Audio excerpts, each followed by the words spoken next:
జై వీరబ్రహ్మ జై గోవిందమాంబ జై. నేను మీ కృష్ణమాచార్య శ్రీ బ్రహ్మపదం. 2026 సంవత్సరం మే మాసం కన్యా రాశి వారి యొక్క రాశిఫలం. శివాయ బ్రహ్మణే నమ, వీరబ్రహ్మేంద్ర స్వామినే నమో నమ. వచ్చినటువంటి ఫలితం 5. ఇది బుధుడికి సంబంధించినటువంటి ఫలితం. కన్యా రాశికి రాశ్యాధిపతి కూడా బుధుడే. బుద్ధికారకుడైనటువంటి బుధుడు విశేషించి రవితో కలుస్తున్నటువంటి సందర్భం ఒక విపరీతమైనటువంటి రాజయోగానికి కారణమయ్యేటువంటి అంశం.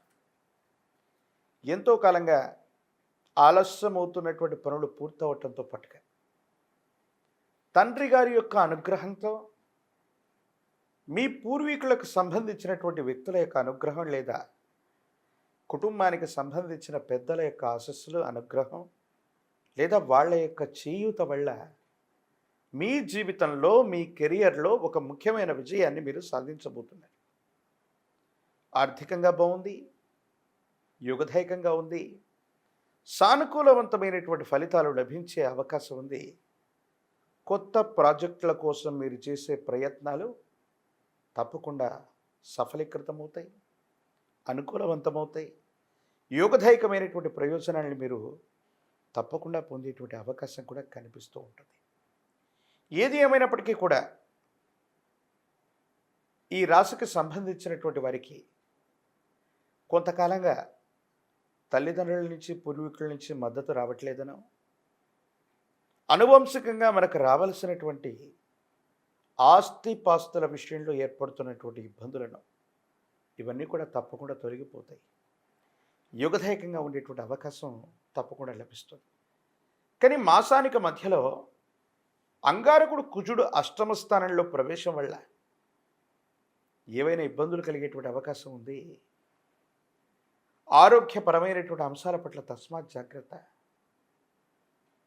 ఆర్థికపరమైనటువంటి అంశాల్లో కూడా కొన్ని చిన్న చిన్న ఇబ్బందులు ఏర్పడవచ్చు. ఆరోగ్యం పట్ల జాగ్రత్తగా లేకపోవటం వల్ల దీర్ఘకాలికంగా ఉన్నటువంటి ఒక అనారోగ్యం తీవ్రతరంగా మిమ్మల్ని ఇబ్బంది కలిగించవచ్చు. ఇది శస్త్రచికిత్సలకు కూడా దారితీసే అవకాశం ఉంటుంది. వాహన సంబంధమైనటువంటి అంశాల్లో సెల్ఫ్ డ్రైవింగ్ విషయంలో మాత్రం చాలా జాగ్రత్తగా ఉండాలి. ప్రత్యేకించి పెద్దల యొక్క అనుకూలత కనిపిస్తుంది, కానీ అంటే వాళ్ళ యొక్క భాగస్వామ్యం వల్ల వాళ్ళ యొక్క ఆశస్సులతో మీరు చాలా ఉన్నతమైన స్థితికి మీరు వెళతారు. కానీ ఈ మాసంలో కనిపిస్తున్న మరో ఇబ్బందికరమైన స్థితి తల్లిదండ్రులు, పూర్వీకులు, కుటుంబానికి సంబంధించిన యజమాని స్థానంలో ఉన్న వాళ్ళకి ఆరోగ్యం ఇబ్బంది అవ్వటం, లేదా కొంతమంది పెద్దలకు సంబంధించిన పితృకార్యాల్లో, ధార్మిక కార్యక్రమాల్లో మనం పాల్గొనవలసిన పరిస్థితి వస్తుంది. ఇక్కడ పెద్దలకు సంబంధించిన ఆరోగ్యం పట్ల కూడా మీరు కొంత జాగ్రత్తగా ఉండటం చెప్పదగినటువంటి సూచన. ఏది ఏమైనప్పటికీ కూడా కన్యారాశి జాతకుల యొక్క జీవన గమనంలో మరో ముఖ్యమైనటువంటి అంశం జీవిత భాగస్వామి. ఉద్యోగం వల్లనో వ్యాపారం వల్లనో జీవిత భాగస్వామికి కొంతకాలం మీరు దూరంగా ఉండవలసి వస్తుంది.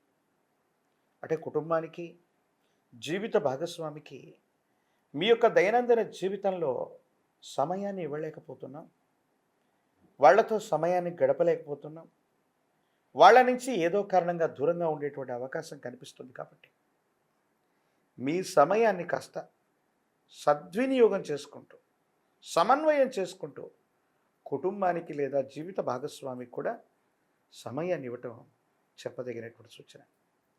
దైనందిన జీవితంలో యోగదాయకమైనటువంటి ఫలితాలు వచ్చే పరంపర ముందు ఉంది. అయినప్పటికీ కూడా గ్రహగతుల కారణంగా, అంటే కొన్ని గ్రహాలు ఈ మాసం మధ్యలో గోచారవశాత్తు ఉన్న స్థితిగతులను అనుసరించిన, ప్రశ్నాశాస్త్రాన్ని అనుసరించి వచ్చినటువంటి ఫలితాన్ని బట్టి చూసిన, ఎంతో కాలంగా ఎదురు చూస్తున్నటువంటి జీవిత లక్ష్యం నెరవేర్చుకునే అవకాశాలు మీ కళ్ళ ముందు కదలాడుతుంటాయి. బుధుడి యొక్క అనుకూలత కారణంగా, నవగ్రహాలకు అధిపతి అయినటువంటి సూర్య భగవానుడి యొక్క యోగదాయకమైన స్థితిగతుల కారణంగా తప్పకుండా రాజయోగం కలుగుతుంది.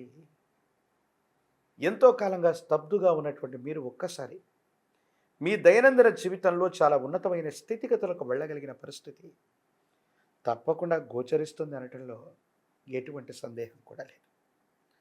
ఈ రాశిలో ఉన్నటువంటి రాజకీయ నాయకులకి అనుకోకుండానే పదవీ ప్రాప్తి లభిస్తుంది, అదృష్టం తోడవుతుంది. విద్యార్థులకి పోటీ పరీక్షల్లో ఉన్నతమైనటువంటి ఉత్తీర్ణతను ఘనముల్ని పొందేటువంటి అవకాశం తప్పకుండా కనిపిస్తుంది. ప్రఖ్యాతి చెందినటువంటి కళాశాలలు యూనివర్సిటీల్లో ప్రవేశం లభిస్తుంది. గ్రీన్ కార్డు కోసం చేసే ప్రయత్నాలు సఫలీకృతమవుతాయి. విదేశీ సంబంధమైనటువంటి వీసా తప్పకుండా లభించే అవకాశం ఉంది. వివాహం కానటువంటి స్త్రీ పురుషులకి చాలా యుగదాయకమైన కాలం. మరిన్ని సానుకూలవంతమైనటువంటి ప్రయోజనాలు పొందడానికి కానీ విశేషించి సుబ్రహ్మణ్యేశ్వర స్వరూపాన్ని ఆరాధన చేయండి. సుబ్రహ్మణ్యేశ్వర స్వామి వారి యొక్క కరావలంబన స్తోత్రాన్ని అనునిత్యం చదువుకోండి. శ్రీవల్లి దేవసేన సమేత సుబ్రహ్మణ్యేశ్వర స్వరూపాన్ని ఒక్కసారి ప్రాచీనమైనటువంటి క్షేత్రాన్ని సందర్శించేటువంటి ప్రయత్నం చేయండి. మహాకాలభైరవ రక్షణ మెళ్ళో ధరించండి. తీవ్రమైనటువంటి నరఘోష, నరదిష్టి, నరపీడల నుంచి తప్పకుండా నివారణ జరుగుతుంది. అనునిత్యం తంత్రమాల చూర్ణంతో స్నానం చేయటం వల్ల పితృ సంబంధమైనటువంటి రుగ్మతలు, పెద్దలకు సంబంధించిన ఆరోగ్య సమస్యలు, ప్రత్యేకించి అష్టమ భావంలో అంగారకుడి కుజుడి వల్ల జరగబోయే ఉధృతమైనటువంటి ప్రమాదాలు నివారించబడే అవకాశం ఉంది. భావోద్వేగాలు నివారించబడుతూ ఉంటాయి.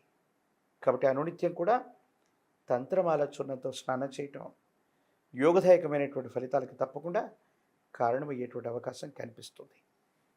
మరిన్ని వీడియోలు చూడటానికి కాను మన ఛానల్ని లైక్ చేయండి, షేర్ చేయండి, తప్పకుండా సబ్స్క్రైబ్ చేయండి.